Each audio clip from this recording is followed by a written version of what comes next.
रश्मि और अमर लॉकडाउन के चलते डेटिंग ऐप पर मिलते हैं। उसी बीच उनकी बॉन्डिंग बहुत अच्छी बन जाती है और दोनों एक दूसरे से प्यार करने लगते हैं। बस लॉकडाउन खत्म होते ही चट मंगनी पट शादी। उससे पहले घर में बात तो कर लो। अरे माँ पापा कभी मना नहीं करेंगे। अमर की बात सुन रश्मि खुश हो जाती है। ऐसे ही दिन बीतते हैं और देखते ही देखते लॉकडाउन खुल जाता है, जिसके अगले ही दिन अमर अपने परिवार के साथ रिश्ता लेकर रश्मि के घर पहुंच जाता है। अभी लॉकडाउन खुला ही है और कोरोना तो ख़त्म भी नहीं हुआ, इसलिए ज़्यादा कुछ ना करके अगले कुछ दिनों में छोटे फंक्शन के साथ शादी कर लेते हैं। अमर के पापा की बात पर सब सहमत हो जाते हैं। कुछ दिन बाद दोनों की शादी हो जाती है और रश्मि अपने ससुराल पहुंच जाती है। बेटा, शादी तो तूने अपनी मर्जी से कर ली, लेकिन बहू को बोल देना इस घर में हुक्म मेरा ही चलेगा, इसलिए अपना राज जमाने की कोशिश भी ना करें। माँ, रश्मि को यहाँ सिर्फ प्यार, आशीर्वाद और अपनापन चाहिए, पैसा या राज नहीं। बेटी की बात पर सास मुंह बनाए वहाँ से चली जाती है और अब वो हर रोज़ रश्मि को परेशान करना और ताने देना शुरू कर देती है। देखो, ये है आजकल की लड़की, इंटरनेट पर लड़कों से बातें करते हुए इन्हें शर्म भी नहीं आती, और यहाँ तो देखो कितनी सीधी सुशील बनकर दिखा रही है। मम्मी, शादी के रिश्ते वाले इंटरनेट ऐप से जब किसी को कोई दिक्कत नहीं है, फिर डेटिंग ऐप के जरिए मिलना किस तरह गलत हो सकता है? रश्मि के डेटिंग ऐप वाली बात सुन उसकी हैरान सास तुरंत तुनक कर पूरे घर को सिर पर उठा लेती है, जिसकी आवाज़ सुन अमर और उसके पापा भी वहाँ आ जाते हैं। हाय मेरी माता, इतना बड़ा झूठ!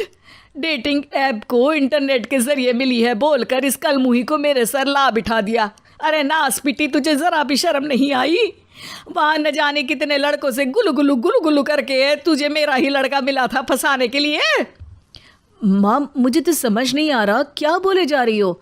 डेटिंग ऐप इस्तेमाल करना कोई अपराध नहीं है, और तुम रश्मि को ऐसा कैसे बोल सकती हो?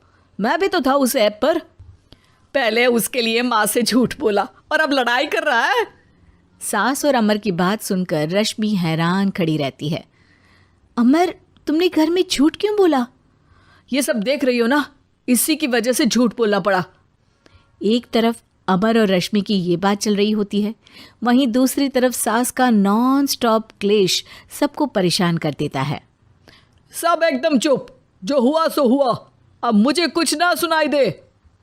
पति की बात सुन सास चुप होकर वहाँ से चली जाती है, लेकिन अब वो रश्मि के सिर दुनिया भर के सारे काम डालकर उसका जीना पहले से भी ज़्यादा मुश्किल कर देती है। मम्मी, मैं आपका गुस्सा समझ सकती हूँ, आपको जो करना है कर लीजिए, मैं कभी कुछ नहीं बोलूँगी। उम्मीद है किसी दिन तो आपका गुस्सा शांत होगा और नफ़रत प्यार में बदलेगी। रश्मि की अच्छाई को उसका नाटक समझकर सास गुस्से के 7वें आसमान पर चढ़ जाती है और उसी शाम रश्मि को नीचा दिखाने के लिए अपनी सहेलियों को घर बुलाकर उसकी बुराइयां करने लगती है। अरे कौशल्या, क्या बताऊं, आजकल के बच्चे ना बहुत एडवांस हो गए हैं। पहले रिश्ते घर परिवार वाले सब देख परख के कराते थे, और अब ये लोग खुद न जाने कहाँ कहाँ मिलकर खुद ही सब कुछ पक्का करके हमें बता देते हैं। लड़की का कैसा दिन धर्म, कैसा ईमान, कैसा चरित्र कुछ नहीं पता, बस प्यार किया और घर लाकर बिठा देते हैं। अरे ऐसा क्यों बोलती हो? आजकल बच्चे अपने आप में बहुत समझदार हो गए हैं, और फिर पूरी ज़िंदगी तो उन दोनों को ही साथ निभानी है। अपनी पसंद से शादी कर भी ले तो क्या दिक्कत, तू ही देख ले, पहले इतना अच्छा बेटा और अब सोने पर सुहागे जैसी सर्वगुण संपन्न बहू। और पता है, अभी कुछ दिन पहले मेरी बेटी ने मुझे डेटिंग ऐप के बारे में बताया, जहाँ लड़का लड़की अपनी पसंद से अपने आप एक दूसरे को चुन लेते हैं, और फिर अगर सब सही रहता है तो बात आगे भी बढ़ जाती है। अरे इसमें इतना खुश होकर क्या बता रही हो? ये तो गलत है। न जाने कौन क्या है, कितना झूठ कितना सच है। अरे पर सोचो, जब तुम किसी के बताए रिश्ते को देखने जाते हो तो क्या एक ही बार देखने से सच झूठ का पता लगा सकती हो? ज़रूरी नहीं कि बच्चों का लिया फैसला हमेशा गलत हो। अरे बहुत बार हमसे भी तो गलत फैसले होते हैं ना। अच्छे बुरे लोग तो हर जगह मिल सकते हैं, फिर इसमें सिर्फ बच्चे ही गलत कैसे? सहेलियों की बात सुन सास सोच में पड़ जाती है और इसी तरह कुछ दिन बीत जाते हैं जिसमें ना तो वो रश्मि को परेशान करती है और ना ही कोई ताना सुनाती है, जिसे देख रश्मि परेशान हो जाती है। मम्मी, आपकी तबीयत तो ठीक है ना? कुछ दिनों से देख रही हूँ आप मुझे कुछ बोलती ही नहीं। तो मेरा परेशान करना ज्यादा अच्छा लगता है क्या? नहीं, आपकी शांति उससे ज़्यादा परेशान कर रही है। शांति इसलिए है क्योंकि मुझे एहसास हो गया है कि गलत तुम लोग नहीं, मेरी सोच है।